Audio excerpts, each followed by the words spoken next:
The reason why I'm interviewing Benjamin Fulford today, which in my time here in Los Angeles, California, would be November 28th, 2011, a Monday. For Ben, it's already Tuesday.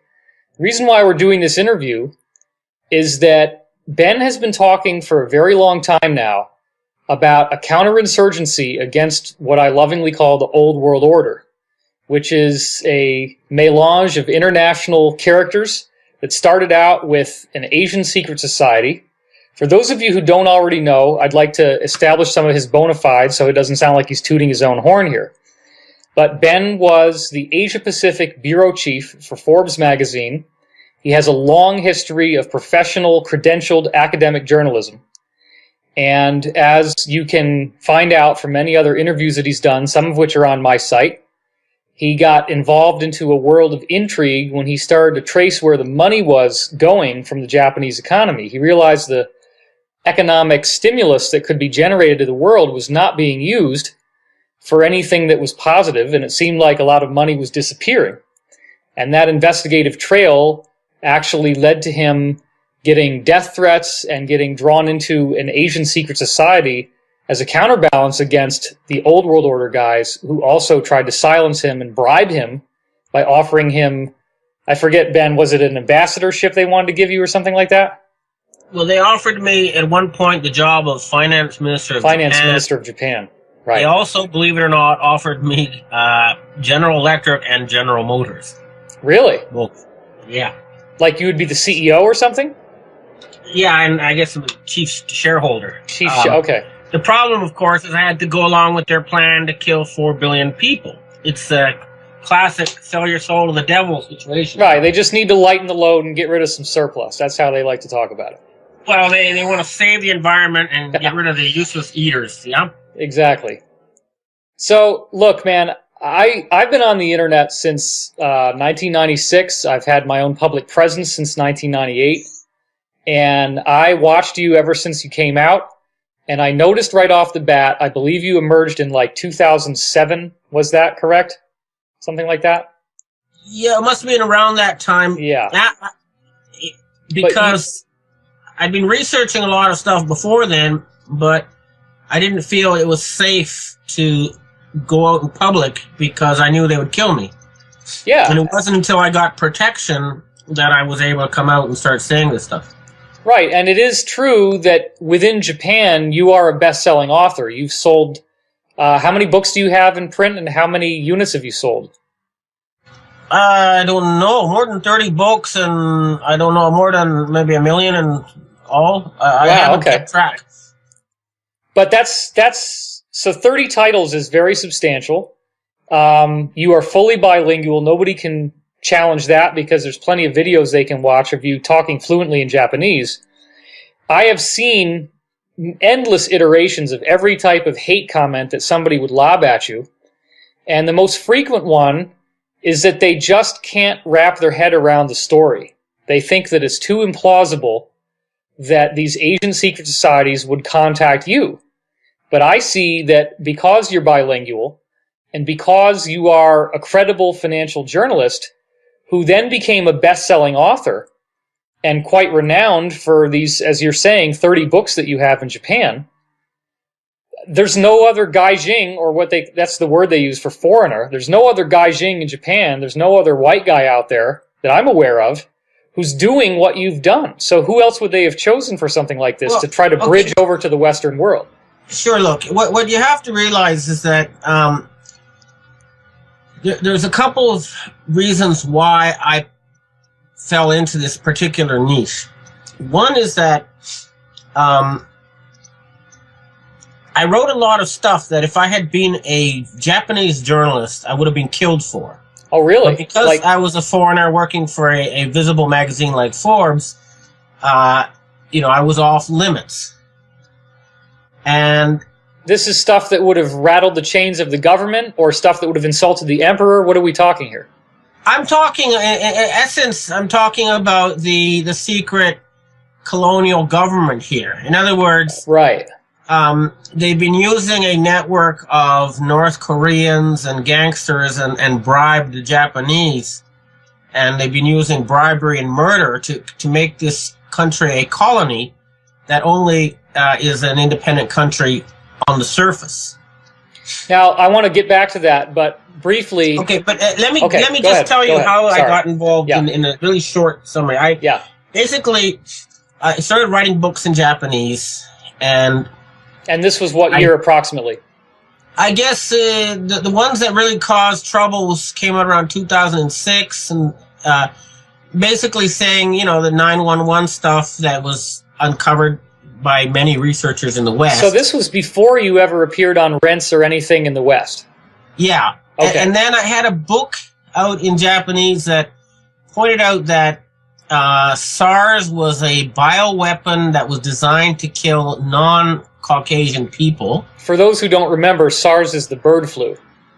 It's there's several. I mean, basically, I quoted from the documents written by the neocons, like the Project for a New American Century and stuff, pointing out very clearly that there was a group of Western elitists who were planning to start World War III and were planning to reduce the world population, and that the Asians could stop this by cutting off their money, because they required Japanese and Chinese money to finance this insane project.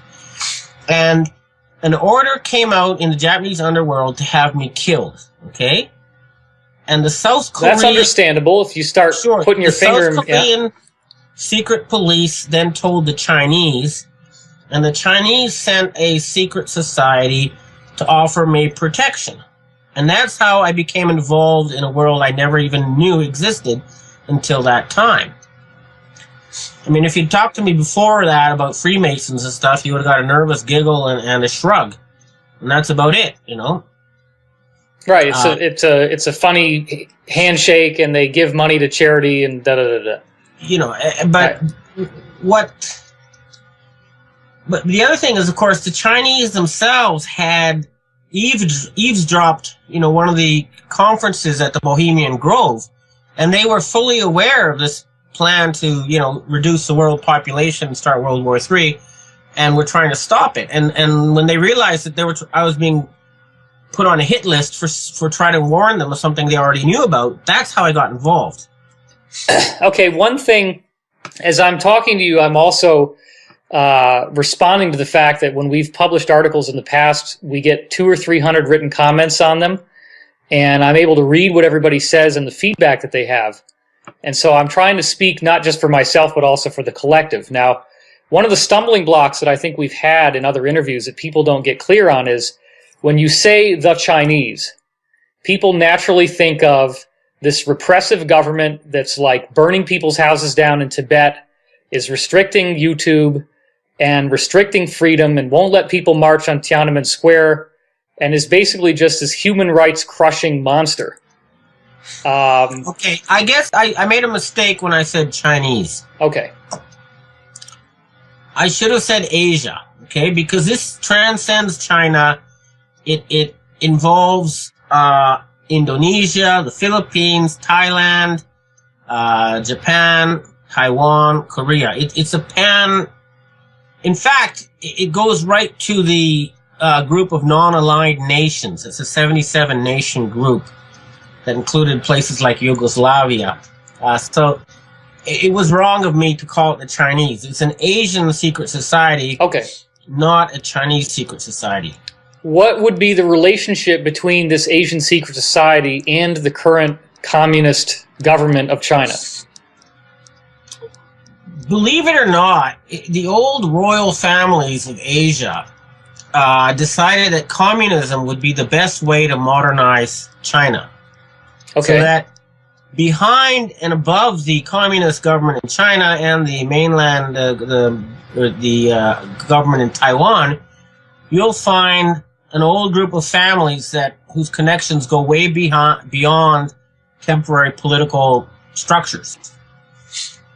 Now, correct me if I'm wrong, but China is named after Emperor Qin, who was of the Dragon family, and that was the first dynasty of China, right? Yeah. And so these people, he's the one that built the terracotta soldiers, where he took every soldier and every horse in his army and built a stone sculpture out of them. And there's all sorts of interesting facts about how this dragon family showed up, and that they basically kind of erased all the history from China before then, which is now being rebuilt by certain scholars.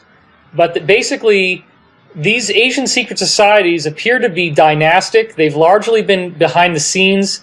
They've amassed large amounts of wealth, and that's part of what we're into now, right? That's what we're talking about. Is you got to remember that there's not a single. There are several different competing groups, but essentially, you have a similar thing both in Asia and in the West. You have secret societies that are connected to ancient dynastic bloodlines. Okay. Okay. In the West, that would be the Rothschilds and the British royal families and the Freemasons and the P2 Lodge, okay? In Asia, it would be the dragon families, I would guess. And this would be all the various dynastic families and clan groupings based on,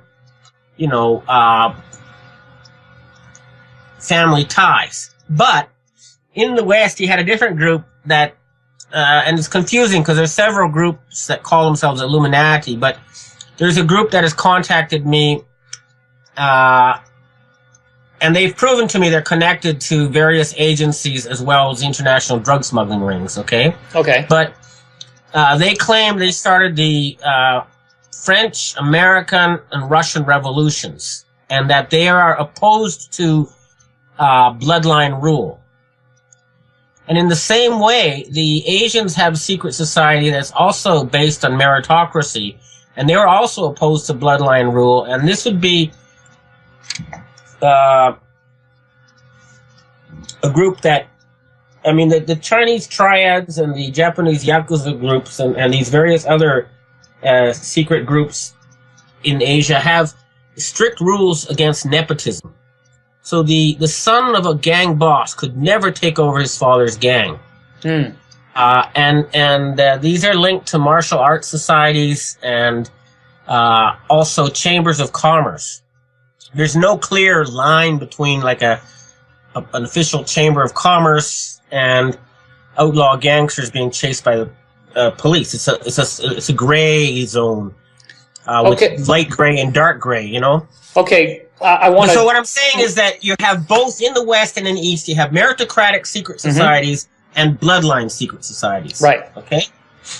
And could you just briefly enunciate for us, a lot of people have PTSD around hearing about things like Illuminati, and as soon as you say stuff like that, the paranoia kicks in, the fear and the anxiety kicks in. So when you say that these are dynastic bloodline families in Asia, that these are secret societies, are they sacrificing babies? Are they drinking people's blood? Are they doing satanic rituals? What are we talking about here in terms of who are these people? What do they think? What's their philosophy? What do they want? Do they want to take over the planet? Are they fighting against the Illuminati to control the planet? What's their agenda? Well, they think that the center or the control of the future of the planet should no longer be controlled by a small Western elite, and they would rather have it fall under the control of the people of the planet. Now, there is a group, of course, of chauvinistic people who say China should rule the world in China, but the general consensus in Asia as a whole is that it should be equal for all the people of the planet and not just either a Chinese or a Khazarian-controlled, family business that runs the planet. Sure. So when you're talking about... what they say publicly, I think, is really what they expect for now, which is a multipolar world, not one controlled by a single group. Okay, another question which I think might help to allay the skeptics, because there's a lot of them, and they're very nasty, is could there be the possibility of a single point failure in what you're telling us? In other words, is it possible that all of the stuff that you just told me about these Chinese secret societies is the result of you meeting one or two guys and them telling you these elaborate stories, and you call the guy on the phone every other day and he gives you new information, but that's it? Listen, I was a journalist. I've been a journalist here for more than 25 years. I've met most of the post-war prime ministers in Japan. I've met finance ministers, the heads of most of the large corporations in Asia. Remember, I was the Asia Pacific bureau chief for the world's largest business magazine. Well, what does that really mean? I mean, how do you get to meet a prime minister? Why would they talk to you? I would go to Taiwan, I'd go to China, I'd go to Russia, I'd go to Vietnam, I'd go to Australia, and I'd meet the heads of large corporations who want to publicize their companies. Well, what I'm trying to say is that were you selling advertisements? Hundreds of people, but also just more recently, since quitting that job, I've literally, my sources run into the hundreds, and I know the bosses of the triads, the Yakuza gangs. I know the heads of the Japanese military intelligence and the police forces here. I know the heads of the martial arts societies. I've talked to the Politburo members in China. So no, it's not me talking to one handler or two handlers feeding me disinformation. However, it's true that they've thrown all sorts of disinformation my way to try to, ruin my credibility. But at the end of the day, and this is what people need to realize, is that I don't really need to prove this to the public at large, because we're trying to convince right now the heads of the Pentagon, the CIA, the NSA, the KGB, the Freemasons. In other words, we're trying to convince the people who control the military-industrial complex and the politicians that this is a better plan than what's in place now. And I'm sorry, but a lot of people out there have been so brainwashed by television that all you have to do is change what's on the TV to change their minds, Sure. But I have provided tape recordings and photographs and videos and various proofs to assorted police and investigative agencies. So, I don't really need to prove myself at this point, although if there's a legitimate criticism, I'm happy to answer it. Oh, I understand that. One question that I'd like to edify here. When we see videos of you in Japan, there's been, on at least 3 videos I'm aware of, you're appearing with a man who seems to he's carrying a walking stick and he has kind of a raspy voice. So who is this guy, and what's his connection? Because most people don't speak Japanese. They have no idea what's going on. His name is Chodoin Daikaku, okay? Okay. And he controls the world's martial arts societies. So he's the head of the karate associations, the aikido associations. Now there's a couple like the judo and the Chinese martial arts that they don't he's not the head of them, but he knows the guys who run them. So he's a bigwig. He's not just some flake. Okay. When you say he controls the karate association, well, he's the head of the organizations. Okay, so how many schools and how many people are we talking about that he'd be working with? I think there are like 50 million people worldwide studying Japanese martial arts. They have karate schools in Mexico and Iran and wherever. Sure, so but we're talking very big organizations. But here. couldn't anybody just open a karate school without accreditation? Or are you saying there is an accreditation and that he's at the head of that accrediting agency? Well, if they opened a karate school, they probably got a black belt or something. Okay, and they did that by going to some teacher affiliated with this organization. I see. So there is some sort of centralized authority that you have to appeal to if you want to run a karate school. Well, if you want to get a belt, you have to study, at one of these accredited schools. Yeah, I see. So nobody could just hang out a sign and say, "Here's a karate school. Here's your black belt," and have you be taken seriously if you wanted to go to a martial arts tournament and actually compete. Well, I mean, if it's a meritocracy. So if you just put on a black belt and go to these tournaments and beat people's ass, they'll recognize you. Okay. But within Japan, maybe in particular, let's say, this guy that you were referring to, Chodoin Daikaku, he is sort of like the kingpin of martial arts groups in Japan. Yeah, I made your kingpin. Let's put it that way. Now, and would he's you also connected to the Japanese self-defense forces. But what you need to realize is that most of the guys I talk to don't want their name or picture out there at all. Sure, absolutely. They refuse to let me name them or put out their photograph. But I have introduced them to MI6 CIA types, and they, at that level, they do communicate. Okay. I know that it's hard to pin you down time-wise. Could you paint for the average listener what your day is like? I mean, how many insiders, how many different people do you think you talk to in a given week right now? It really depends.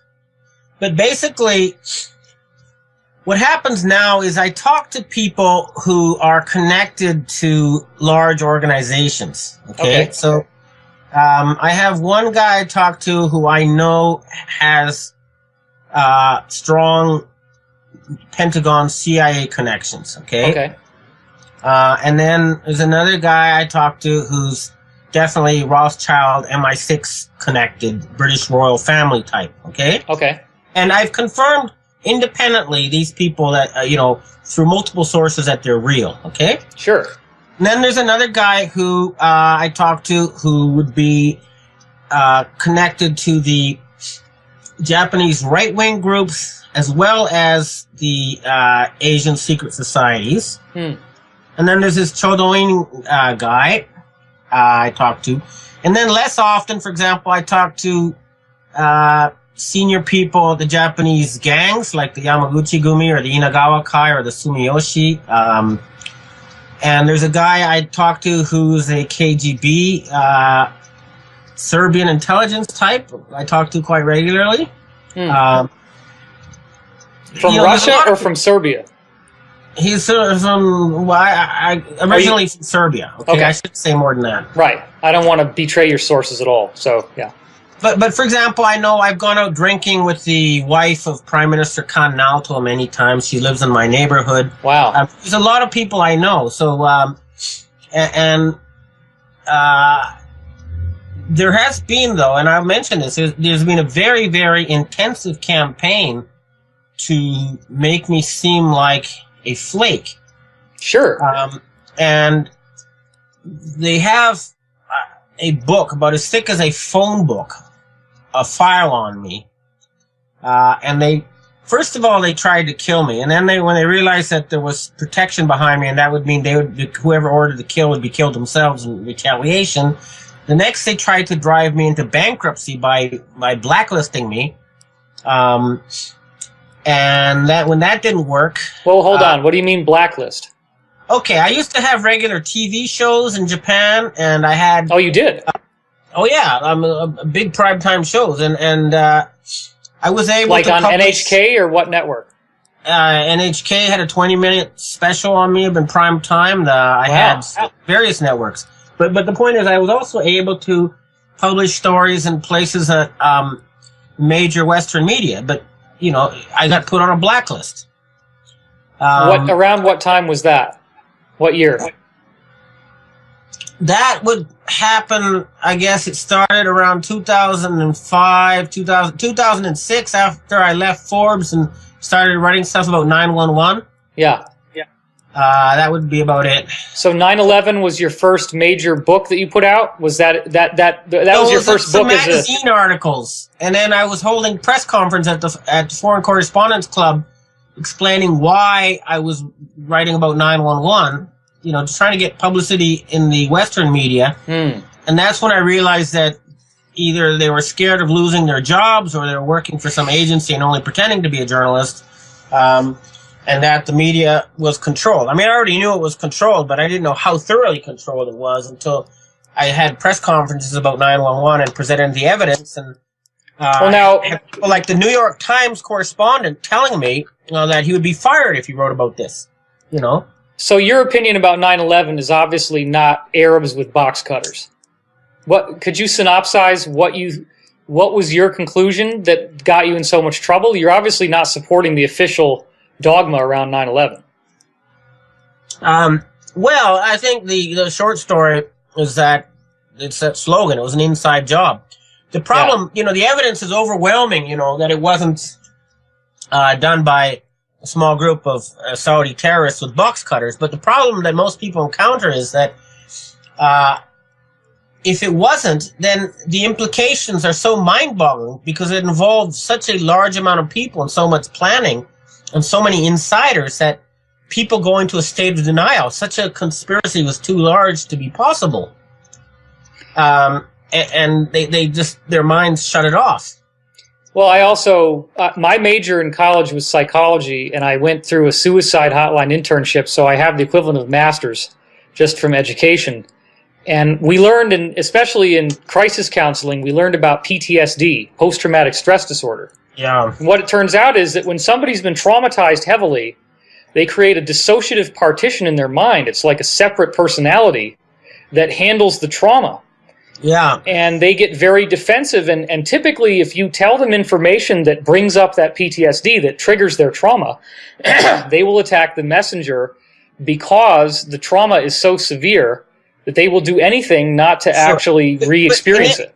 In any case, if you go back to the history, you realize that, that they've always had to create fake incidents in order to get people fired up into war. This is, you go back to historical cases and people don't have that trauma associated with it. For example,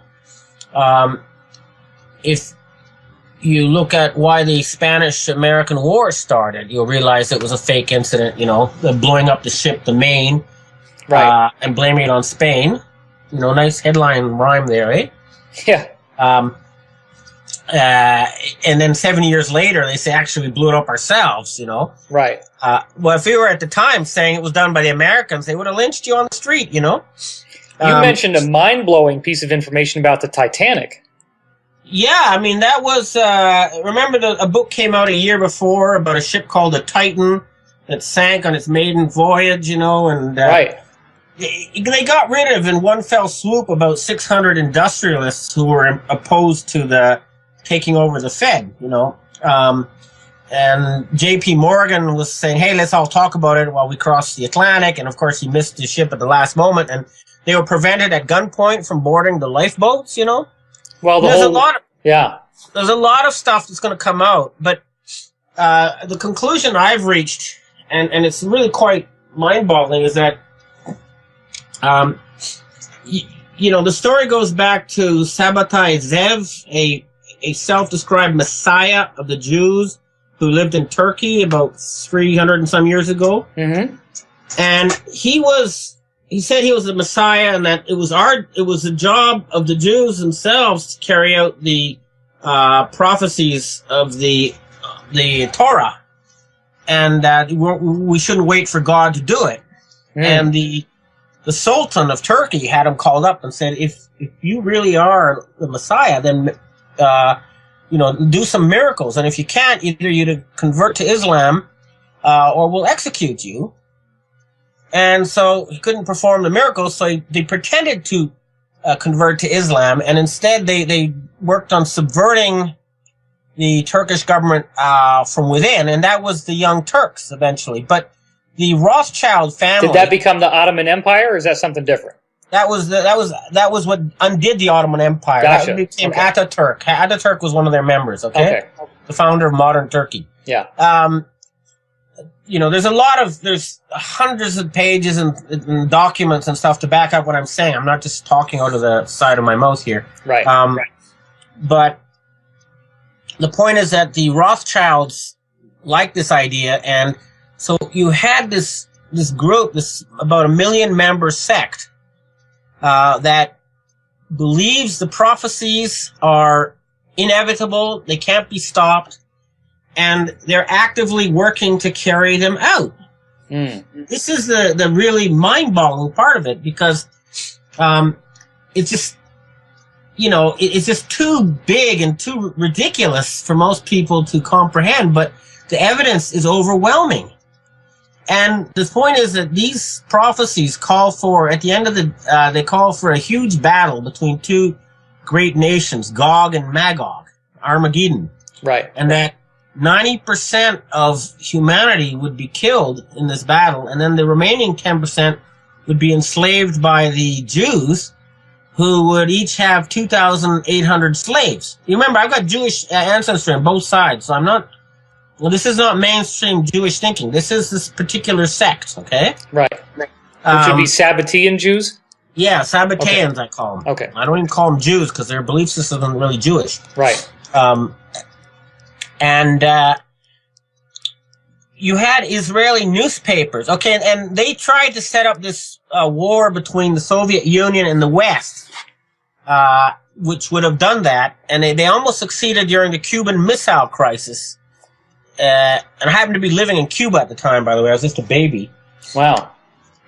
But what happened then, and this is where we get into, hard financial history, international financial treaties, stuff that is very well documented in the archives, but basically a lot of the nations of the world said this is crazy, and they wanted something different. I'm going to take you back a bit to so people can understand what's happening now and what specific legal actions we're taking against this group of fanatics. Please do, yeah. I've read the entire 111-page document thoroughly, as if it was a contract I would be signing myself. So when we get to that, I'll be happy to dialogue with you. But go ahead, yeah, do it. I've been shown many documents related to this that nothing to do with that lawsuit. But essentially, in the 1930s, the Japanese invaded China. And their goal was to take the gold, confiscate the Chinese gold.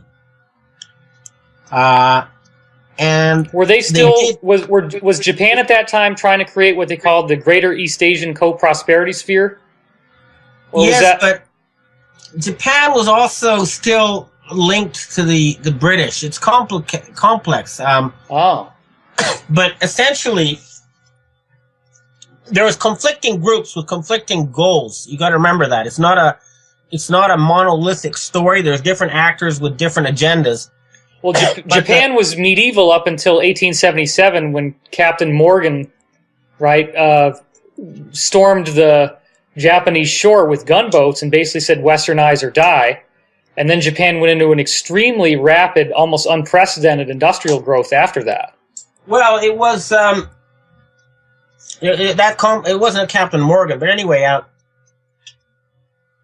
the Rothschilds built up Japan as a military colony to use to dominate China. Okay. Beginning in the 1800s? Going right back. I mean, so as soon as they westernized, right? Okay. The Meiji families, that was the Meiji Restoration where that all started. The Meijis were apparently kids, right? It was like a youth rebellion. Are you saying that the Rothschilds financed these youths and put them in power? They took over the southern clans of Satsuma and Choshu and then gave them modern weapons and used them to conquer Japan. Okay. Anyway, right, Japan was feudal. Sidetracked. That's an interesting thing, but let's get to what's happening today. Okay, great. And we need to go back to the 1930s. The point was that Japan was invading China, and they had these bandits run by a guy called Kodama Yoshio. They go into a town and they'd seize the gold and loot the treasure. And then the Japanese army would show up and say, "Oh, we hear you've got bandit problems. We'll protect you." And by that time, the gold was all being shipped off to Tokyo and then later to the Philippines. Very clever. And the Kuomintang government didn't want their gold to be taken by the Japanese.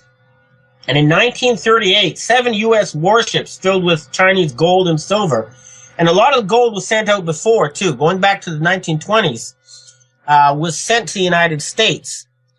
And the Chinese were given 60-year bonds. Let's just stick to the 1938 ones. They were given 60-year bonds in exchange for the gold they handed over to the Federal Reserve Board. Now, I just want to thread this. Are you saying that the Rothschilds, to some degree, were still behind these criminal actions of stealing the gold? There's the American families behind the U.S. Federal Reserve Board who were trying to grab gold, and the Rothschilds who were trying to grab gold. It was a gold grab with different people trying to grab gold for themselves and their groups, okay? So Japan, in some sense, was acting as a proxy for them. Yes. Okay. But That's the an point important is that point, yeah. a lot of gold was shipped to the United States, and the Chinese were given lots of U.S. government bonds with astronomical denominations in exchange for that gold. Now, you Okay. mentioned that it was Kuomintang was the government. That would be the nationalist Chinese government that was in power in China at the time. Are those Chiang Kai-shek. communists, or is this something else? No, they weren't communists. They're the people who then fled to Taiwan after the communists took over. Well, here's Taiwan, this little tiny country which has so much economic power. That's why China seems to always be trying to invade them and get it back. Are you saying that that's when this all started? I mean, the Taiwanese took a lot of the treasure with them when they fled China, yeah?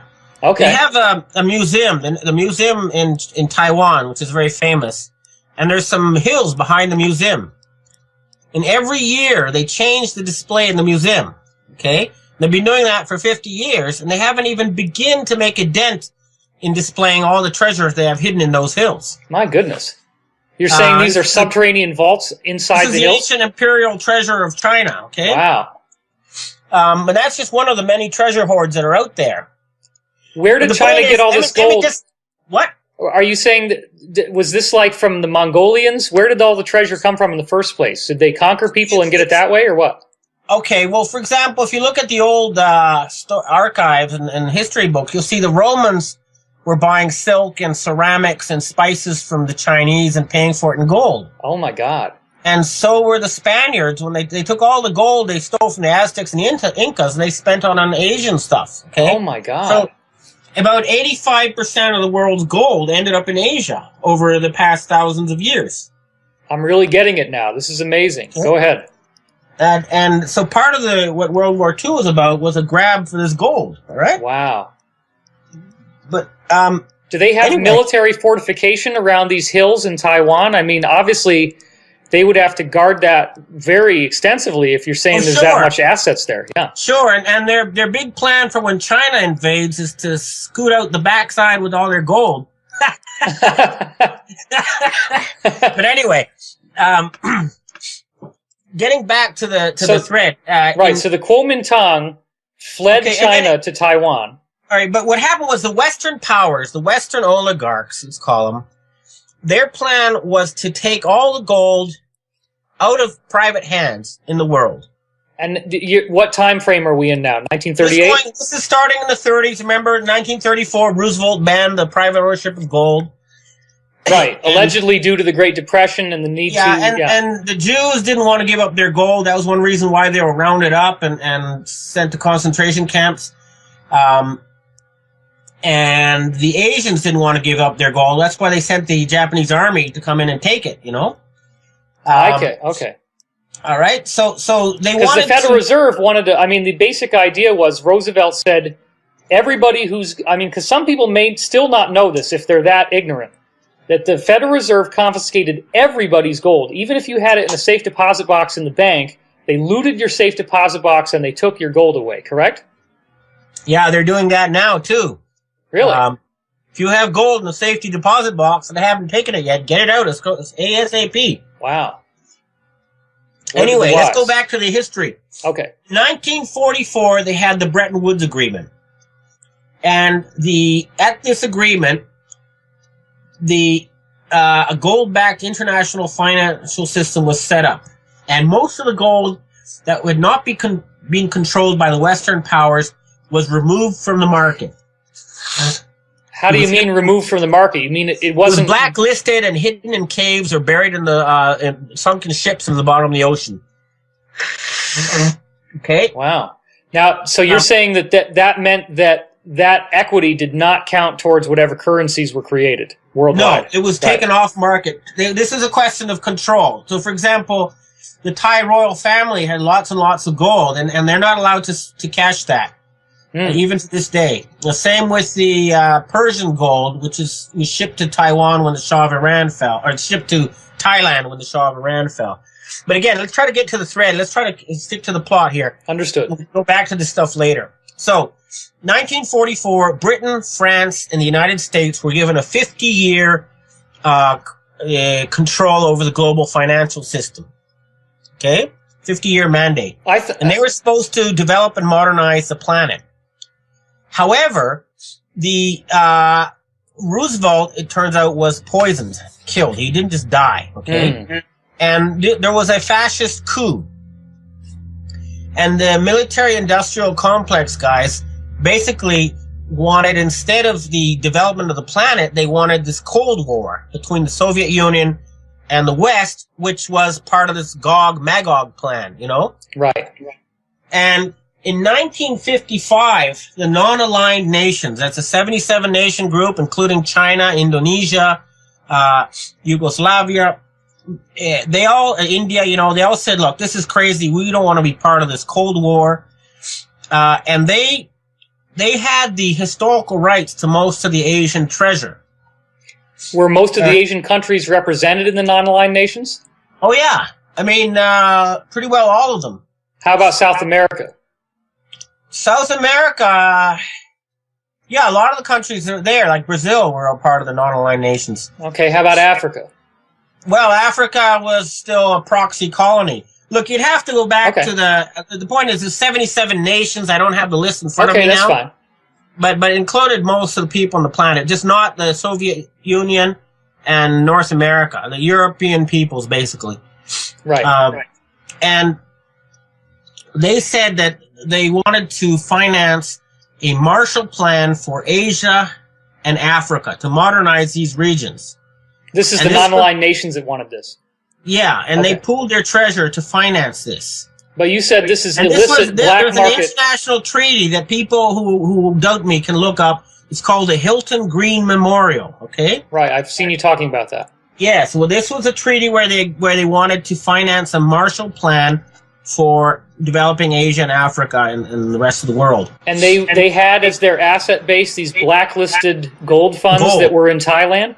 Yes, and the signatory to all this money was President Sukarno of Indonesia, who happened to be related to most of the royal families, at least in Asia. Oh, so that's why Indonesia then. It's because he had a blood connection to these folks. Yeah, and then they designated him as a signatory. Okay. And when the Cuban Missile Crisis came and the world nearly went to all-out nuclear war, a guy called Benjamin Friedman came out and basically admitted about these insane Gog-Magog plans. And Kennedy and a lot of people in the U.S. said, all right, this is crazy. We don't want any more of this secret society craziness. And he agreed to work with the non-aligned nations to end the Cold War and to finance the development of Africa and Asia. And then to keep the military-industrial people happy, he was going to, send a man to the moon and do that kind of stuff. And so Benjamin Friedman, did he also blow the whistle on what was going on behind the Cuban Missile Crisis? Is that why you mentioned that? Well, he said, yeah, they're trying to create this war on purpose so that they could take over the planet. Gotcha. Okay? There's plenty of evidence for this. But anyway, Kennedy got gold from Indonesia, and he put out Kennedy bonds and notes, dollar bills that were controlled by the U.S. Department of Treasury, not the privately owned Federal Reserve Board. And that was Executive Order 11110, right? Yeah, something like that. And he was killed, okay? And then Sukarno was driven from power, and... By whom are you saying? Who drove Sukarno? By the West, by the military-industrial complex. Okay. By the cabal, I call them. Because... the people who own the Federal Reserve Board, these Sabbatean sectists. But couldn't the Asian societies designate a new signatory to bring these blacklisted funds online and try to create another currency that would compete with the dollar? Well, they didn't have the military power, okay? Basically, what they did is they went underground. They didn't sign over anything, okay? We have Sukarno's nephew has signed over the rights to us now, but we'll get back to that. Okay. What happened was in 1968, they set up a fake heir, a fake signatory, and They is the Asian societies? This would be Henry Kissinger. No, this would be Henry Kissinger and the Rockefellers and all these people. The Bushes, the people behind the murder of Kennedy, the members of this Sabbatean cabal, okay? They set up a fake heir to what? Well, they forged the rights to use that money as a basis for issuing currency, for creating dollars. They tried to in other words, they didn't have the historical rights to 85% of the world's gold that was owned by the Asians, but they faked the rights. They forged documents to claim they had the rights. So they wanted to repatriate this gold that they had taken out of the market before Bretton Woods was convened. Some of it was laundered by BCCI, Chase Manhattan Bank, Black Eagle Trust, and a few other of these groups. And it was this gold that was laundered illegally from these Asian stashes that financed the black ops and the various, secret doings. Right, so this gets back to what you were saying in the 1930s, where the Japanese troops were confiscating gold from the Kuomintang. Yeah, and that was taken either to the Philippines or to Japan. At first to Japan, and then when it got too iffy, they transported it over to the Philippines. Now that wasn't kept in any type of Federal Reserve bank for those countries. That was in some private storage. It was totally offline. Yeah, it's a hidden there's about 125 known sites hidden. Wow. How much tonnage are we talking about here? How much gold was it? What I've been told is that the story we've been all told about how all the gold ever mined in history could fit 1 or 2 Olympic swimming pools. Is a total lie. Wow. And there's at least 9 times or 10 times more off-market gold than there is officially tradable gold. My God. And some of it, like I say, was laundered by the CIA types to finance various things. Now, again, I want to take a little side trip here. What happened was one of these Asian secret society groups that I contacted was worked in the Golden Triangle during the Vietnam War. And where is that? That's the area between China and Vietnam where they were producing all the heroin in those years. Oh, goodness. And they were selling heroin to the CIA, and the CIA was selling heroin to finance their black ops. So they had quite a markup off of the original price they were paying. Well, anyway, it was a big business that was out of the control of governments, and what happened was the Asians contacted their old CIA contacts and said, "What the hell are you guys doing? Why are you spreading diseases and trying to start World War III?" And a lot of those old CIA black ops types actually came forward and started helping us, which is kind of ironic, but still welcome, Well, maybe they're trying to avoid the hangman's noose or something, right? Well, also, I think they realized that they were being fooled into, by this fake anti-communism, and they didn't like being fooled and used, Yeah, I did speak to one guy who worked in the CIA and actually worked with one of the recent American presidents in cocaine smuggling. And he explained to me in quite some detail the rationale behind why they felt it was necessary to control the flow of cocaine.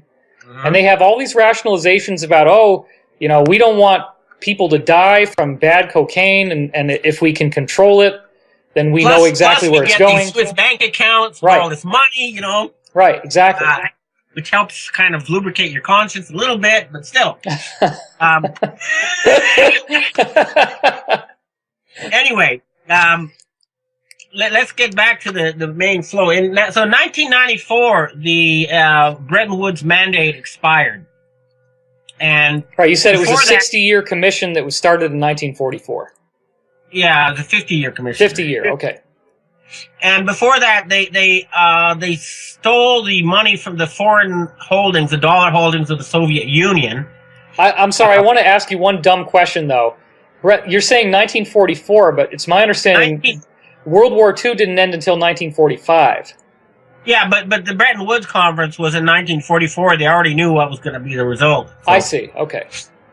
That's just, that's open history. Bretton Woods is no big secret. Okay, no problem. So you said that the mandate expired in 1994 after 50-year term. Yeah, and it wasn't renewed because they said, hey, France and U.S. and Britain, you didn't modernize the world. You didn't keep your promises. Now, who's the they in this case? It would be all the other countries. Remember, there's like 200 countries or something that have sovereign rights still. So they would have to ratify the agreement to get it to renew. They'd have to sign off on it. So there's been no real agreement at the top of the global financial system since then.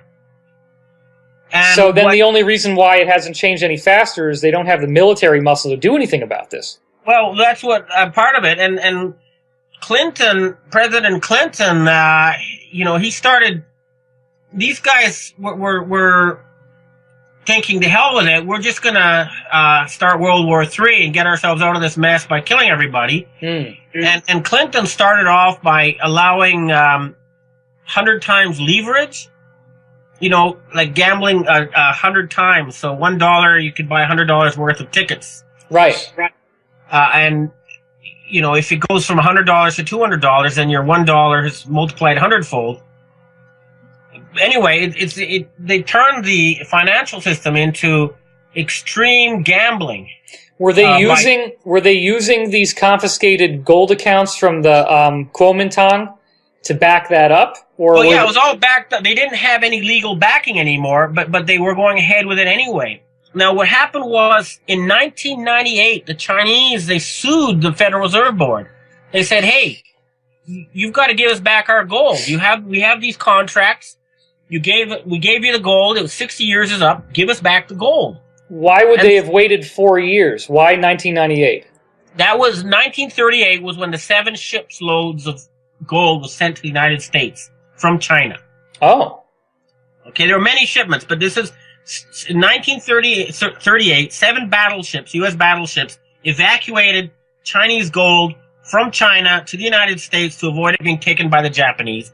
And they gave the Chinese all these Federal Reserve Board bonds promising to give the gold back in 60 years. Is there any recorded history of that, or is this all... Oh, yeah. Okay. The Chinese have elaborate documentation, which is why this whole lawsuit is taking place. Is any of that documentation public domain, though? Yet. It's all going to be there in that lawsuit, so it's public domain when it goes into the lawsuit. But, I've seen lots of pictures. I don't know, I'm not an expert in arcane bonds, but... Right, but as a financial journalist, you certainly had contact with economists. Would the average Western economist have known about these shipments in 1938? Yeah, sure. That would have been headline news. I'm sure if you went back to the newspaper archive, you'd find stories about it.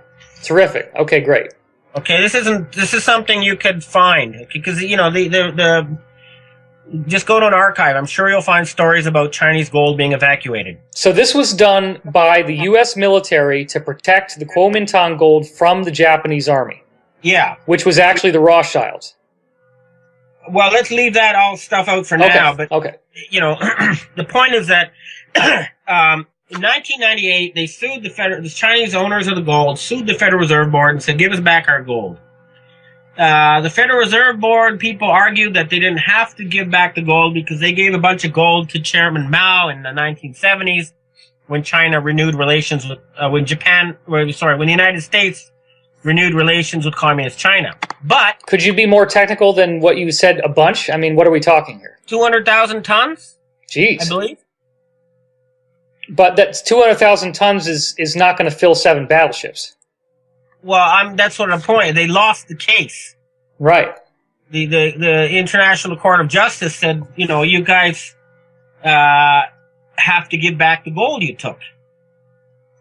And they said, okay, and the first shipment of gold they're supposed to give back was due to be sent on September 12th, 2001. Jesus Christmas. And, of course, what happened was, as you know, the World Trade Center got blown up on September 11th, and the gold that was in the basement went missing, and Cantor Fitzgerald Securities, the company that was handling the paperwork, was blown up, and all 600 of their employees were killed. Was that in Building 7? No, this was a World Trade Center building. Oh, okay. And the Building 7, where the Treasury Police and all these people was blown up, and all the paperwork there was blown up. And basically they said, we're not giving back the gold. So it leads one to reason that if charges were placed in the World Trade Center when it was constructed. I believe it was constructed in the 70s, right? No, look, let's just, I don't want to, look, there was plenty of evidence. I mean, okay. Bush's brother, President Bush's brother, was in charge of security at the World Trade Center. There was all sorts of construction going on there. I'm just trying to think with the audience here, because we're talking really fast, and some of these things are going to make them just go head over heels. They're going to be reeling when they hear this. I mean, you're exposing an absolutely incredible through line that shows more compellingly than any other motive I've ever heard of why specifically did the World Trade Center come down. That there was this massive gold cache underneath the World Trade Center, and they snuck it out, I guess, by some kind of railroad tracks or something, right? It was shipped to California and then, I believe, to Paraguay. Oh, my God. But the point is that, okay, what happened next? So China must have known they got rolled. I mean, when they saw the World Trade Center come down, they must have suspected something immediately. Of course they knew. They said these bastards aren't going to pay us back. They're trying to, start World War III. And what happened was that instead they quintupled the U.S. military budget with this fake war on terror, Right, and they got this Patriot Act that's like 5 inches thick of paper that just spontaneously showed up. Which is identical to the Nazi Constitution, okay? Oh, my God. And more to the point is that they had this, and there's a lot of insiders, evidence about this, but they had this plan to start this whole Gog and Magog thing again. And this time, the plan involves starting a limited nuclear war between Iran and Israel, okay? And they're going to use that war as an excuse to set up martial law in the G7 countries. What's the time frame you're talking about for when this was being planned now? Well, they've been trying it for quite a long time now, ever since 2001, and even before. Right, so just to set up the chessboard now, we're post 9/11, the Chinese know that they've been rolled, that this gold has once again been stolen. China wants to get their gold back, and in the meantime, the Rockefeller faction in the U.S. They're building up their military, and they're trying to get the Western countries on a full militarized basis to prepare for World War III. And what's that going to do for them? They want to reduce population, and they want to wipe out the Chinese? And they don't want to lose control. They don't want to lose power. And they still have their messianic, fascist, cultist belief that they're destined to rule humanity. And so the Israeli newspapers even referred openly to China and Russia and Iran as Magog and the G5 or G7 as Gog. Wow. And they were trying to get all these countries to kill each other. Wow. They were trying to start World War III. Their plan, I've seen a map they have of where they're going to divide China into 6 countries, Like balkanize it, Post World War III. But what happened was the Pentagon, realized that through their game scenarios that if they started all World War III, 90% of humanity would die, including most of them. And so they didn't want to go with it. And they constantly prevented attacks on Iran. They stopped Israeli air raids. They invaded Georgia to stop an Israeli attack on Iran from there. They didn't want to start World War III because they realized it was insanity. You're talking about the South Ossetia War now? Yeah. That was an Israeli air base that was designed to attack Iran and start this whole thing. Oh, wow. Okay, so this is, it's truly crazy stuff, but the evidence is right there in front of your eyes. I mean, and like I said, the Israeli newspapers openly talked about it. In Haaretz and places like that. So, what happened now, there's a plot, a counter plot was they sent these people to cash $1 trillion worth of these bonds that were given to them by the feds. So you're saying now that the Asian secret societies, who control enough gold that if it were repatriated, it would be thousands of trillions of dollars. That's what it says in the legal document. Yes. They created a sting operation with these guys. Together with the CIA. Together with the CIA, okay. The CIA guys who they used to work with in Southeast Asia, right? Who don't want the powers that were to still be running the show. Yeah, well, they realize they're insane and incompetent,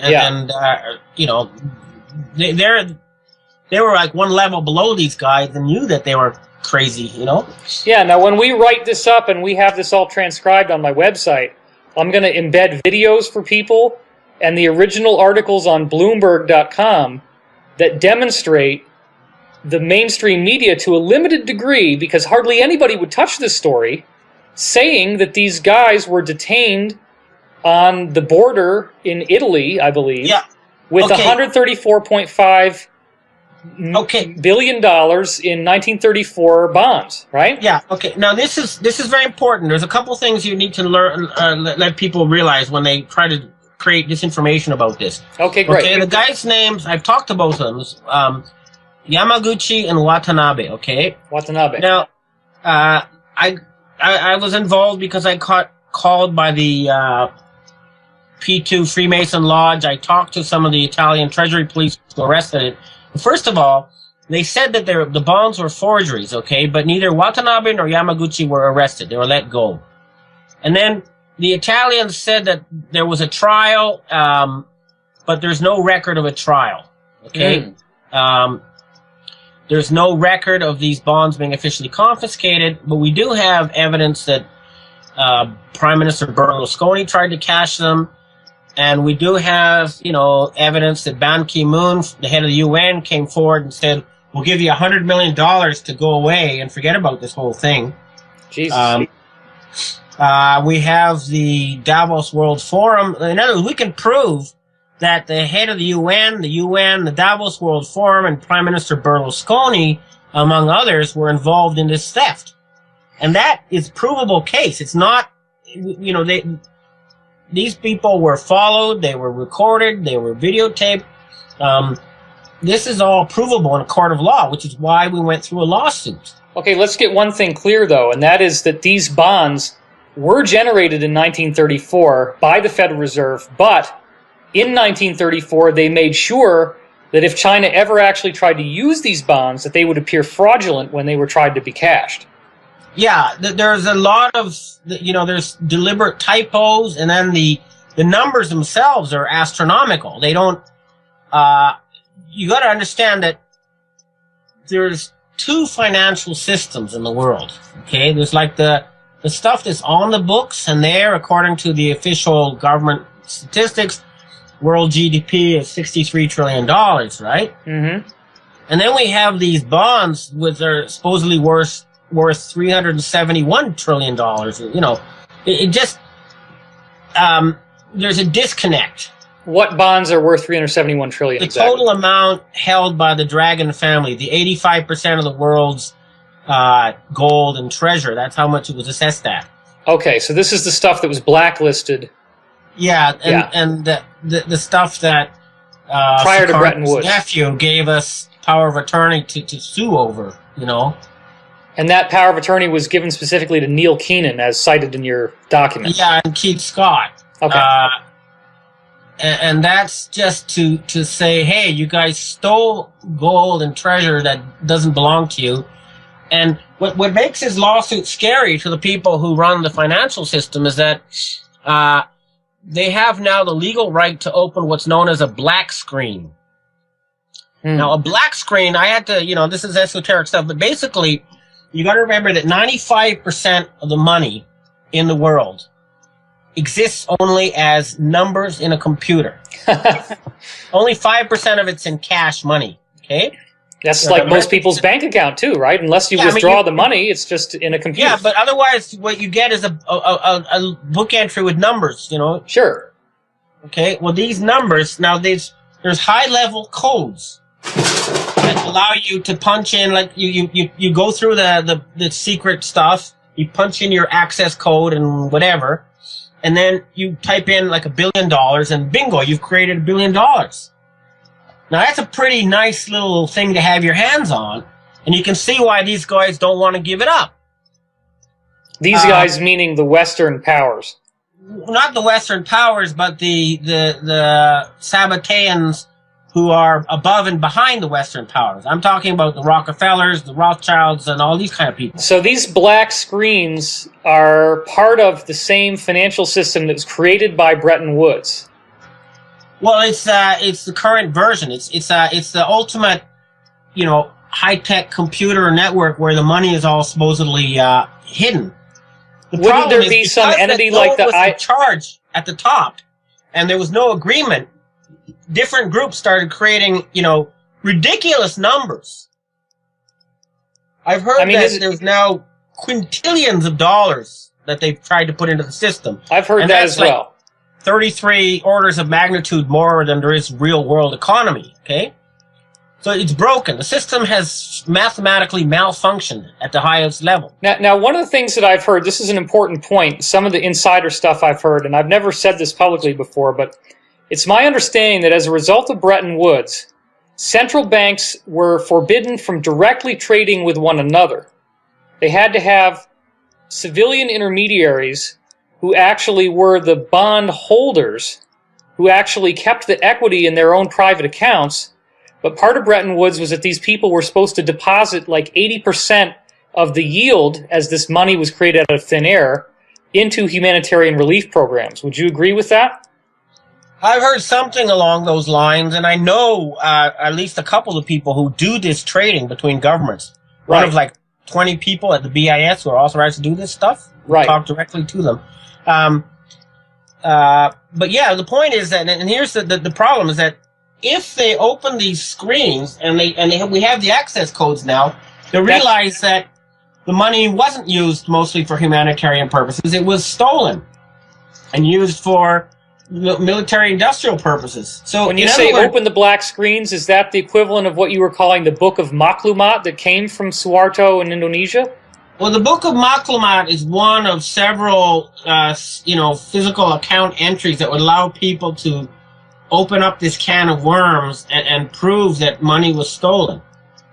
Is there one copy of it only, or is... No, there are many copies hidden all over the place now, of course, because it's such a sensitive issue. Wow. We don't want to have...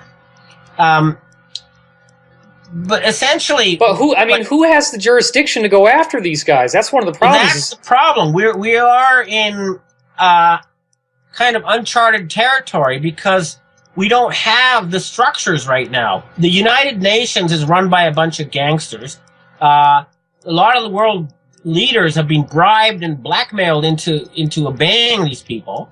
Okay, so what's happening is we're entering a kind of a vacuum.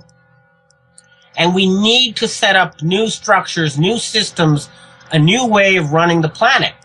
Now, but if the euro and the dollar become bankrupt, people are going to be really pissed, and those changes could happen pretty quickly, right? Well, the euro is already bankrupt because you can see the IMF, which is supposedly the highest financial body on earth, is saying they don't have any money. Now when Russia went bankrupt, it was the IMF that bailed them out, and now the so-called IMF doesn't have money. That's because they don't have a legal mandate. It expired in 1994. Okay? They're just a bunch of people claiming to have the right. No one gave it to them. And that means that these non-aligned nations you're referring to, they're not accepting the bubble money that's being created in the computers anymore? They're not accepting that equity? It's all been blacklisted. It's kept out of the system. That's why the dollar you haven't had hyperinflation in the United States, is because that money is not being put into the system. Otherwise, all these numbers announced by the Fed, if you do the math, you'd say, well, why isn't there hyperinflation? There should be, but there isn't. Because it's not being allowed into the system. So, it is a mess, but here's the real point, okay, is that the creation of money, in a way, it's the process of deciding what we as a species do in the future, okay? Yeah. And it's been controlled by religious fanatics who wanted to carry out Old Testament prophecies, which is really wacko, but it's kind of mind-boggling, all right? But most of us ordinary humans, like any Miss America candidate, or pretty well any guy you pick off the street, would say, well, end poverty, stop environmental destruction, maybe make everyone rich and happy, stuff like that. I mean, it's not rocket science. That what we want in the future is not what the current set of leaders has in mind. Yeah, they want World War III and killing 4 billion people and a rule of elite over a slave population. Well, we don't want that. But Right, you're actually saying that I mean, because we've revealed something in this interview that I've never heard you say publicly before, and that is that the amount of gold that's here, it's like all of the confiscating of the Roman Empire that pulled it out of these ancient places where it already was, that it all somehow made its way over to China because of silk trading and this and that, and opium. Asia. Spice, okay. Silk, ceramics. Right. So there's this massive amount of gold that could put us back on a gold standard where currency is tethered to something of real value. Yeah, the problem with the gold standard is if you talk to the people, and the one group that supported us are the people who used to control the gold. Because, you see, as far as they're concerned, the golden rule is he who has the gold makes the rules. Yeah. Well, that's not really a viable alternative to fiat money, if you ask me, okay? True. What I personally support is we need multiple different groups that have some kind of planning function, into the future. And whatever they do has to be based on stuff that exists in the real world. There is a discipline in reality that you cannot escape. If you grow wheat, that wheat exists, and then you can put out a receipt saying, hey, this is good for wheat. But if you just put out a receipt that's backed by nothing, it doesn't exist. It's Right. just a fact of nature. Right.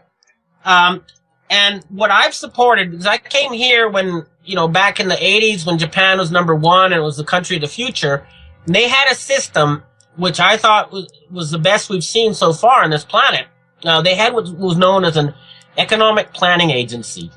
And they would draw up an idea of where we want this country to be 5 years from now, And everybody would be consulted, and people would say, we want more roads, we want more sewers, we want more schools, we want to have a space station, whatever it was. And then they would draw up detailed plans. The Bank of Japan would go around and figure out how much money they could print that was backed by real stuff without causing inflation. And, Sure. Backed by real stuff, it means real estate, gold, rice, anything real. And then they would, private industry would actually carry it out. And what they had fast economic growth for decades, very fast, close to 10% a year. They had the lowest gap between the poor and the rich in any developed country, and probably any country on earth. And it was the Americans who came in and bullied them and forced them to dismantle that system, which was why they've had stagnation for the past 23 years. The Chinese are still using a system similar to the old Japanese system, which is why they still have fast economic growth. Wow. Okay. So what I'm saying is that you need some people who are selected because they're very smart, because they passed a good exam, who are given the job of carrying out people's wishes in a realistic manner. And so everybody says, this is what we want the world to be in 5 years. And then these guys try to make it real by focusing on numbers and stuff that can actually be done. Now, I'm not saying we want a single planning agency for the whole planet. I'm saying this could be one of many competing groups trying to create new projects for the future. Sure. The CIA guys and these people I talked to, and the Rothschild faction that's helping us, they want their own new offshore centers where they could carry out their own plans and projects for the planet. And that's fine. I don't think we want a centralized, control network, but we do need to make sure that anything that does exist is disciplined by reality. It has to be based in something real. Like, the system should be that if someone takes a log and carves it into a totem pole, they've created money. Yeah. It shouldn't be some guy with a computer, some powerful oligarch with a computer punching in numbers and acting like God, which is what we have now. Sure. And the other thing, of course, is that if you look at reality right now, the fact of the matter is that the European countries and the United States and Australia, they have been getting more stuff from the rest of the world than they've been giving. That's just a fact. And that means the only export they have really is financial products, whiwhich basically is just bubble money. And weapons. Weapons, right. But the United States has the world's best universities still. They have a very intelligent, well-educated, hardworking population. And they have all this high tech that's being suppressed for so-called national security reasons. Right. So we can get these scumbags out of power in the Federal Reserve Board and free the American people, the potential for a boom such as never been seen before is right there. It's ready. But first, we have to let the old system collapse. These guys are not going to go quietly into the night. They're threatening war still. They're still trying to attack Iran. They're still threatening. I've had reports now that they're planting nuclear bombs in the seabed off the shore of Tokyo to try to create another tsunami here. Jesus. They're up to all sorts of nasty stuff, and we have to stop them. Now, you've said before that one of the enforcement arms that could come into play now that you've driven the wedge with this lawsuit is the Pentagon. The good guys in the Pentagon could at some point actually do mass arrests at gunpoint of, as you've said, I believe most of the House of Representatives and the Senate, because these guys have private accounts in the Vatican Bank and they've been bribed, right? Yeah. I mean, so you're talking about media heads of the top 5 media companies that have been controlling the media to promote this agenda? Well, these guys are preparing to move on that at some point, right? That's the problem, is that they're not quite sure what to do next. There's a lot of confusion, okay, because it's sort of like, it's one thing to say, all right, let's put these guys in jail, but then they say, well, now what? And there's no coherent plan in place for what's next. I mean, Keenan and his people, they have their ideas. I've got mine. Other people have their own plans they're all pushing, but what I do believe, though, is that, yes, you need to get the out-and-out criminals out of power, okay? Put them under house arrest. You don't have to put them in jail. Like, most of them, it's one of those systems. It's sort of like, I don't know if you saw the movie Scorpion King, but one of these movies where you come in to the top of the pyramid, you beat the guy in a sword fight, and you show up at the top of the stairs with the head in hand, and everybody bows down to you. Right. Oh, And most of these guys are used to that pyramid system, Right. If you change the top, it's like they automatically go along with the new program and say, well, hey, I was just following the pharaoh, Right. So it could be a system where you don't even have to put anybody in jail. You just say, okay, we've changed plan now. There's a new game plan, and instead of building pyramids, now you're going to be building universities. And they'll say, okay, let's go for it.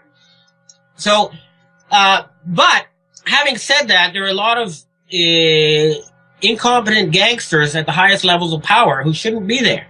Right. They don't know how to run a country, and they don't know how to run a planet, and they don't belong in that job.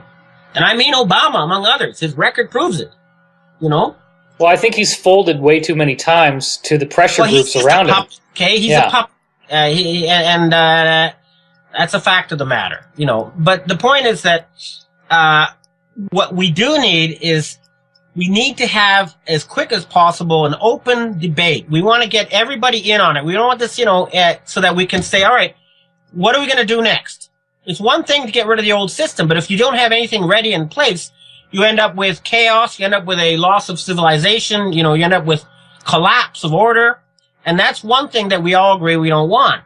There's got to be a transition towards a better way of running the planet that's not going to destroy but build. Well, I don't mean to play devil's advocate here, but if the Asian secret societies and the non-aligned nations have put this squeeze play where, as of our interview, November 28th, there's stuff in the news saying the euro isn't even going to last 10 days, we don't have a lot of time to make those decisions.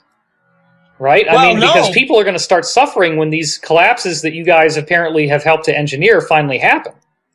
Well, unfortunately, because the people in power in the United States and Washington and Wall Street and in Europe are being very stubborn, they're sort of acting like Hitler was at the end of World War II. I'll let Germany collapse before I move from power. Right. Is that there is going to be a really tough winter in the United States and Europe as things stand now, because these guys are not going peacefully and quietly into the night.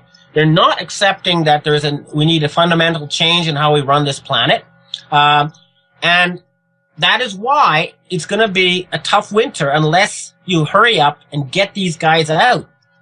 Well, and they're going to have incredibly powerful disinformation campaigns that will do everything they can to make you appear to be a fool, and that everything you're saying is a lie. Sure. And that if this group actually succeeds, that it's the New World Order and it's the Illuminati and it's fascism and martial law and FEMA camps and all the stuff that they've been trying to get people afraid of. So how do you counter that? Well, the reality of the situation is stronger than the propaganda, okay? Right. I mean, they can talk all they want. It's like they say, well, now I've got a quintillion dollars. See, it's in my computer. All right, go try to spend it. See what happens, you know? Right. See how far you get with that. When Bush was trying to flee to Paraguay and they stopped him, okay? Let's see what happens when he takes his black card or whatever they have and goes to the store and they say, sorry, can't buy anything. These guys will be just street trash once their money is frozen, and it's being frozen. Well, now you had said before, I mean, right now you're saying there isn't really a consensus with the Pentagon in terms of when or if to do these so-called mass arrests. I don't know. Look, what I do know is that the Pentagon people always told me they're waiting for this lawsuit to be a trigger, okay? Okay. And now there's a lot of, okay, well, it's there. We understand that the system is rotten and broken, but we're not quite sure what to do next. And there's a lot of behind-the-scenes negotiating and talking and running around. And as things stand, unfortunately, it looks like things are going to have to get more chaotic before these people's minds are concentrated enough that they're ready to start building new systems, new agreements to share this planet. Right. But the basic one that I have said as an operating principle is that Western and Asian civilization need to start out with an exactly 50-50 deal that underlines whatever it is we start building on top of the old system. We don't want suddenly, Europeans and Americans to be taking orders from Asians, and the Asians are tired of having Europeans tell them what to do. We need to have a forum where we reach a consensus. We both agree, yes, that's a good idea. Build a space colony. Okay, good idea. Let's do it. What side would all the Islamic countries be in that 50-50? The Islamic countries are basically with us, except for a few colonies that are still, controlled by the cultists pretending to be Muslims. Okay. Okay. But essentially, they're just afraid of ending up the way Gaddafi did, and so they're keeping their heads low. But they're essentially with us. Okay. And what we really need to do now is to get the Jewish people to realize that their leaders, a lot of them were part of an insane cult, and that they shouldn't allow those people to speak for them as a people. Because these are the same people behind the Holocaust, Right. The atrocity is too boggling for most people's mind to even wrap around. Exactly. That's what they were counting on. It's just too big for people to wrap their minds around. Now, but all this is provable, Right. And I think that one thing that I want to make sure we cover before we would end this interview is this presentation now of this legal document, which the law firm that's listed on the document is Bleakley, Platt & Schmidt, LLP in White Plains, New York. The principal attorney behind it is William H. Mulligan, Jr. I've been to their website. They are definitely a very bona fide legal firm. I haven't actually called them yet, but I plan on calling Mulligan and asking him just to verify that this suit is real. But I mean, it's a hyper-complex document. It's loaded with numbers, documentation, with names, and I'm still on the receiving end of tons of hateful comments that people make towards you. And I would hope that this document will do a lot to allay those concerns, because it is very comprehensive. Yeah, well, look, this is just, that group, you got to remember, that's the people behind that lawsuit are an important group within the West that support, the move to more towards a more sane international financial system. But they're not the only group out there. A lot of people know that something's wrong and something new needs to be done. But what, like I say, it's a situation right now. My understanding is that chaos is the best word to describe what's happening now within the leadership circles of the Western world. And I would even include Japan in that. Okay, there's a lot of confusion. People don't know what to do next, and it's important to have a lot of open debate and truth disclosure so that people can make informed decisions. I don't think this should be handled behind closed doors anymore. I think it should be open to the public. Right, and regardless of this... But yeah, I mean... Go ahead. But, you know, if people have specific things where they think I am either wrong or crazy, I'm happy to answer it. I don't, you know, there's no point responding to slander, but if there's real arguments there, I'd be happy to listen to them, you know?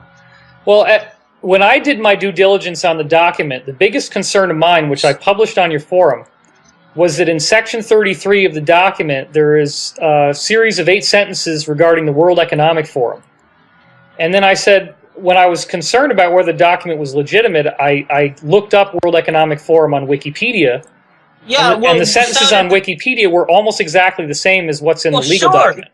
Sure, the guy writing the legal document says, all right, we know that it was a Davos World Economic Forum because there was a tape recording of a conversation with Giancarlo Bruno, who's the head of financial services at the World Economic Forum. Okay. Okay? So we have evidence, forensic evidence, that they're linked. And you can present that, so what's the World Economic Forum anyway? And the lawyer goes to Wikipedia and cuts and pastes 8 sentences. Okay. You know, sure. I mean, that's what people do. I mean, right, even lawyers writing up legal documents. The other mistake that I made publicly that I want to correct to your credit was that in the document, the Office of International Treasury Control is referred to. I didn't read the document carefully enough when I wrote my comments to see that in the legal document, the legitimacy of this OITC and its alleged UN charter is challenged. In other words, they attack the OITC, but I think before I get to that, when you look at the OITC website, it is painfully amateur. It made me have to reload my browser in 32-bit mode. The videos were done on PowerPoint. There's lots of grammatical errors on the website. It's a joke. Yeah, it's a joke. And guy R.C. Dam, who they put up as a guy who supposedly was in charge, is some guy who's Cambodian guy. He's on, by the way, he's on the run now. He's fled. People don't know where he is. Right, and the really crazy CIA, he was just a front man, you know. Yeah, and the really crazy part too, if you actually look up OITC, Office of International Treasury Control on Wikipedia, you read about this massive fraud that these guys posing as the OITC, which allegedly is where the equity of the world's banks is being kept, instilled a fraud on Fiji and said they were going to finance Fiji in the billions of dollars, which of course didn't come to pass. That's right. And any conventional con man, I mean, you'd have to have really brass balls to try to defraud an entire country. Well, they realize, you see, these guys probably realize that the people who actually control the financial system themselves were based on fraud, and so they were trying to get a piece of the action. Right. That's my reading of it.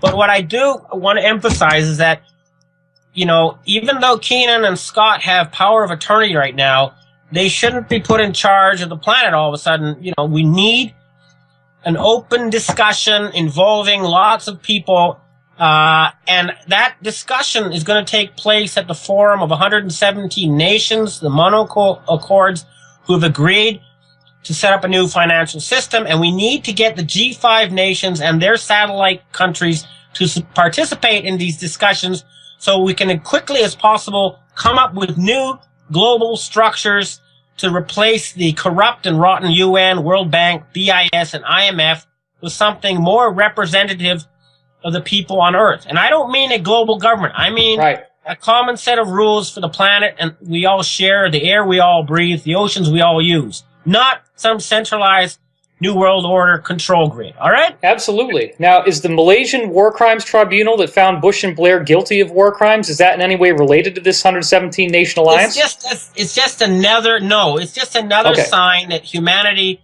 is waking up and they're tired of being controlled by this criminal cabal. But that no consensus has been come up with what to do next. However, I can say this. There is a lot of support for my idea of a new international economic planning agency to do things like turn the deserts green and replenish the oceans with fish and stop environmental destruction. But not as a world government, but simply as some group that carries out big, long-term, and large-scale projects for the benefit of the people and the living organisms of this planet. Yeah, and I think that a lot of the people in these groups, they don't want to be working for the bad guy. They want to save face. Exactly. And they all want to save the planet. So let's do it. Listen, absolutely. I have to go, but thanks for talking to me. No, I really appreciate it, Ben. This has been a great interview, and my prayers and support are with you guys. And there was one other thing I just want to toss in briefly about the Office of International Treasury Control, and that is that I made a misstatement publicly.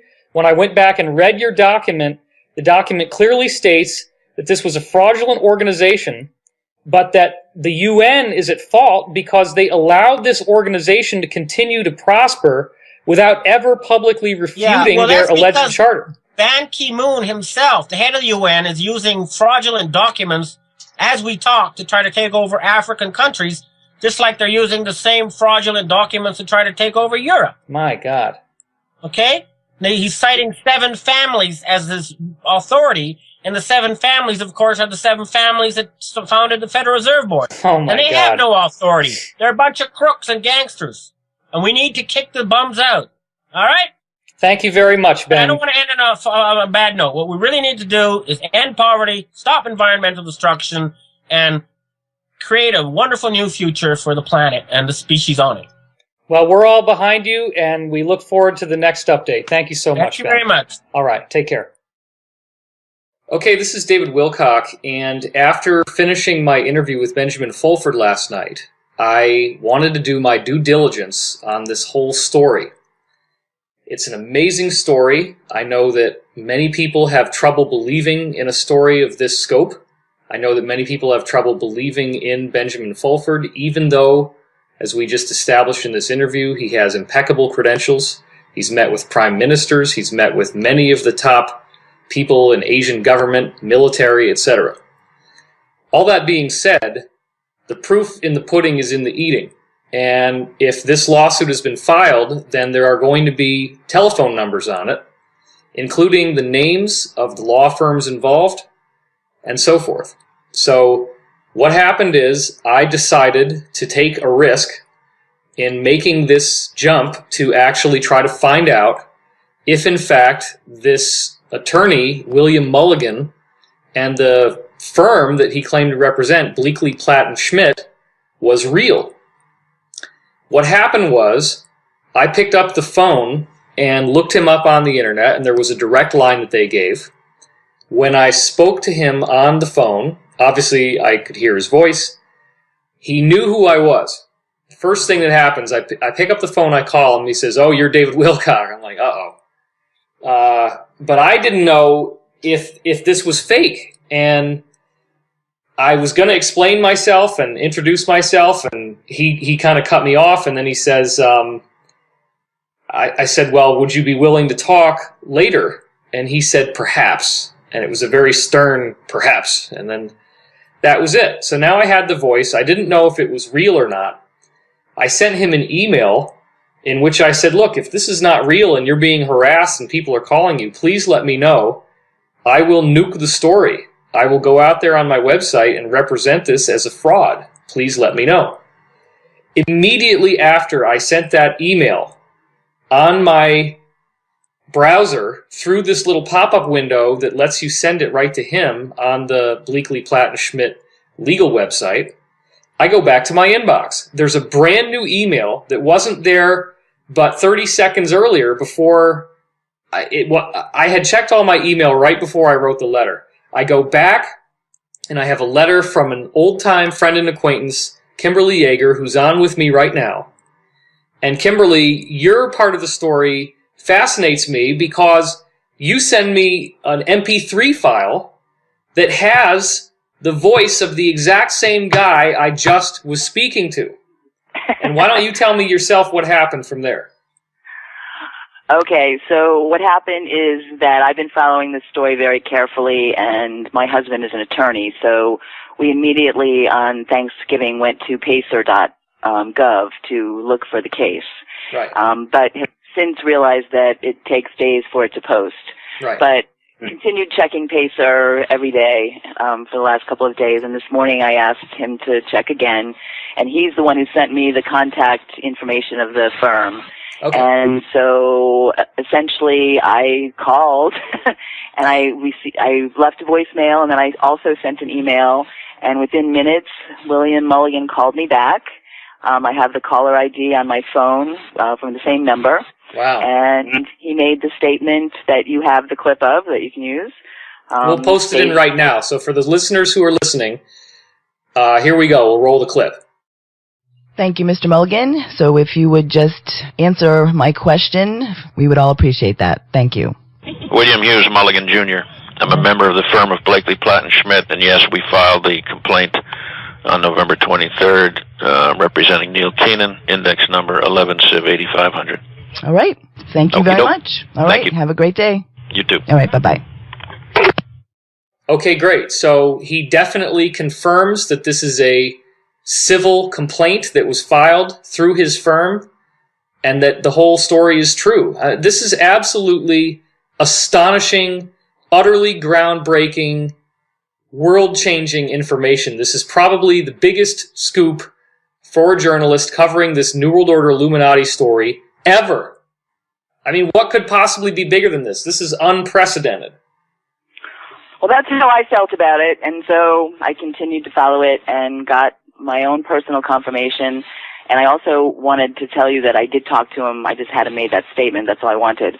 But I did ask him about the pacer.gov because we were all curious about that. And he said that he had checked, and the most recent case that has been filed was of November 22nd. He's not seeing anything later than that. And he said, you can probably go to the courthouse and get a copy right there. So if there's anybody in New York, they can go to the court and ask for a copy. Well, some people are going to cringe for me saying this, but I'm looking at the clock right now, and it's 11:11. Nah. Perfect. You know, I mean, you can't deny the synchronicity. It was instantaneous after I sent this guy the letter that I clicked back to my inbox, and you sent me the proof, and now I had just heard his voice, and so it's definitely the same guy. Right. Is there a reason why he was so quick to end that statement? Was he wanting to not talk to you very much and reluctant, or how did you feel about that? No. He was we talked a bit before that, and then I asked permission to record that statement. Okay. So I asked him permission if I could record it, because that was really all I wanted. I just wanted the proof that the case had been filed and that he had filed it, and I didn't ask him any further questions than that. That was all I wanted to know. Well, obviously, one of the things that somebody should ask him is, are you suicidal? Because, you know, there's these kind of guys have an unfortunate habit of suddenly deciding to want to kill themselves. Well, I don't know anything about that, but he sounded very calm and cool and collected and had no problem I'm being answering my facetious. question. I'm being facetious. I mean, all the paranoid conspiracy tinfoil hat guys out there are immediately going to say, well, if this is true, then this guy's going to get suicided. How could they possibly let him live? That's going to be the skeptical argument is, even though this guy's a real law firm, and even though I heard his voice and you heard his voice, and we're obviously not colluding on this, this all has happened spontaneously, and I just called you, people are still going to think that, well, if it's true, then it still can't be true because the New World Order guys would have already killed him and they never would have allowed this to happen. What do you think about that?